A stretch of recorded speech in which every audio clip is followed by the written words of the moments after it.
Hello guys, Bigg Boss 7 Tamil இன்னையோட first promo release ஆயிருக்கு. வெறித்தனமான ஒரு ப்ரோமோ அப்படின்னு தான் சொல்லணும். வேற லெவல் ப்ரோமோ, வச்சு செய்கையான ப்ரோமோ. இத்தனை நாள் எல்லாரும் எந்த ப்ரோமோக்காக காத்திருந்தோமோ அந்த ஒரு ப்ரோமோ தான் இப்போ நடந்துட்டு இருக்கு.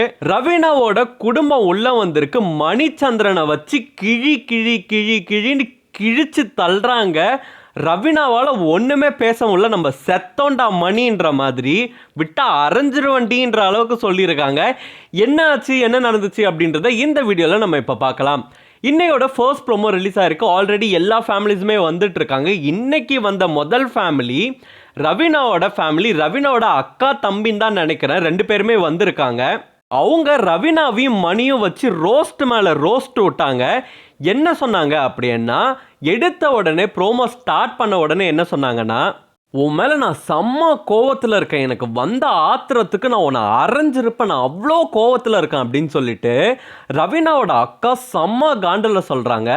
அதுக்கு அடுத்தது அவங்க என்ன சொன்னாங்க அப்படின்னா, அம்மா ஒத்துக்கிட்டாங்களா, நீங்கள் 2 பேர் லவ் பண்ணுறதுக்கு அம்மா ஒத்துக்கிட்டாங்களா, ஒத்துக்கிட்டாங்கன்னு அந்த சார் எல்லாருக்கிட்டையும் சொல்லிட்டு திரியிறாரு. என்னடி நடக்குது இங்கே அப்படின்ற மாதிரி சொல்லியிருக்காங்க. ஏன்னா இவங்க ஆல்ரெடி அதான் நேற்று கூட நான் சொல்லியிருந்தேன், இவங்க லவ்வர்ஸ் மாதிரி இல்லை, இவங்க வெளியில் அவங்க ஃபேமிலி 2 ஃபேமிலியுமே ஒத்துக்கிட்ட மாதிரி தான் உள்ள அவ்வளோ ஆக்ட் பண்ணிட்டு இருந்தாங்க. அதை தான் அவங்க அக்கா இப்போ கேட்குறாங்க. அவன் அம்மா ஒத்துக்கிட்டாங்க அப்படின்னு சொல்லிட்டு இருக்கான் அப்படின்னு அதே தான் கேட்குறாங்க. அம்மா ஒத்துக்கிட்டாங்களா, உண்மையை சொல்ல, அம்மா ஒத்துக்கிட்டாங்களா, அப்படியே சொல்லிட்டு தெரியுறீங்க அந்த மாதிரி, ஏன் அம்மாவோட நேம் ஸ்பாயில் பண்ணுற மாதிரி பண்ணிட்டு இருக்கீங்க அப்படின்னு சொல்லிட்டு ரவீனாவையும் மணியும் வச்சு செம்ம ரோஸ்ட் கொடுக்குறாங்க அவங்களோட அக்கா. அது மட்டும் இல்லாமல் என்ன சொல்கிறாங்க அப்படின்னா, நீ மணிக்காக விளையாட தான் வந்தியா, ஊரே காரி துப்பு தேடி நீ மணிக்காக தான் விளையாட வந்தியா அப்படின்ற மாதிரி சொல்லிட்டு, இவன் நமக்கு தேவை இல்லை, இவன் நம்ம குடும்பத்துக்கு செட் ஆக மாட்டான், வந்தையா சிரிச்சையா ஆடினையா, வெளியில் அண்ணன் தானே சொல்லிட்டு இருந்தேன், இங்கே வந்து என்ன திடீர்னு இப்படி ஒரு பல்ட்டி அடிக்கிற அப்படின்னு சொல்லி பயங்கர ஷாக்கிங்காக அவங்க இந்த விஷயத்தை கேட்டுட்ருக்காங்க. இவன் நமக்கு தேவையில்லை, இவனை பற்றி நீ எதுவும் இதுக்கப்புறம் பேசாத அப்படின்னு சொல்லிட்டு ரவீனா அவங்க அக்கா இந்த மாதிரி சொல்கிறாங்க. அடுத்ததே மணி வராரு. மணி வந்து என்ன சொல்கிறாரு அப்படின்னா, அவங்க கோவப்பட்டு திட்டினாங்க அப்படின்னா காலில் விழுந்துட வேண்டியதான் அப்படின்றாரு. அடுத்தது மணி கிச்சன் ஏரியாவில் இருக்காரு. அப்போ வந்து ரவீனா கழுத்தை அறுத்துக்கிற மாதிரி ஒரு கொடுக்குறாங்க. அதாவது நம்ம செத்தோண்டா அப்படின்ற மாதிரி. மணிக்கு ஒரு நிமிஷம் ஒன்றுமே புரியல, அவ்வளோ தாண்டா நம்ம அப்படின்ற மாதிரி மணி இருக்காரு. மணி அன்னைக்கு நைட்டு சொன்னார், நீ யார்கிட்டயோ என்னை விட்டு கொடுக்குற, எனக்கு அது சுத்தமாக பிடிக்கவே இல்லை, உங்கள் அம்மா கிட்ட என்னை விட்டு கொடு, உங்கள் அம்மா கிட்ட என்னை பற்றி சொல்லு, அப்போ தான் உன்னால் என்னை அடைய முடியும், இல்லைன்னா உன்னால் என்னை அடைய முடியாது அப்படின்ற மாதிரி சொல்லியிருந்தாரு.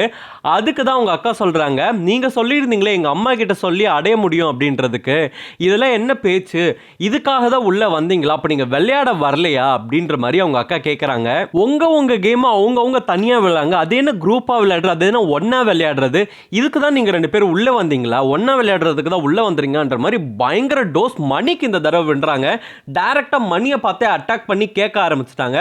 அதுக்கப்புறம் சொல்கிறாங்க, இந்த தனியாக கூட்டு பேசுகிறதெல்லாம் வச்சுக்காதீங்க, இதுக்கப்புறம் ரவீனாவும் நீங்களும் ஒன்றா இருக்கவே கூடாது, ரவீனாவை நீங்கள் கூப்பிட்டு இதுக்கப்புறம் நீங்கள் பேசவே கூடாது, பேசுனீங்கன்னா அவ்வளோதான் அப்படின்ற மாதிரி செம்ம வந்து ரோஸ்ட் விட்டுட்டாங்க அப்படின்னு தான் சொல்லணும். வேற லெவல் ரோஸ்ட், எல்லாரும் எதிர்பார்த்துட்டு இருந்த ஒரு ரோஸ்ட்னு தான் சொல்லணும்.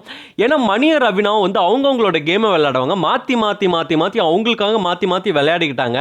இது என்னடா இது, வெளியில் ஒத்துக்கிட்டாங்க போல அவங்க அம்மா அப்பா, அதனால தான் இவ்வளோ தைரியமாக விளையாடுறாங்க போல அப்படின்ற மாதிரி இருந்தாங்க.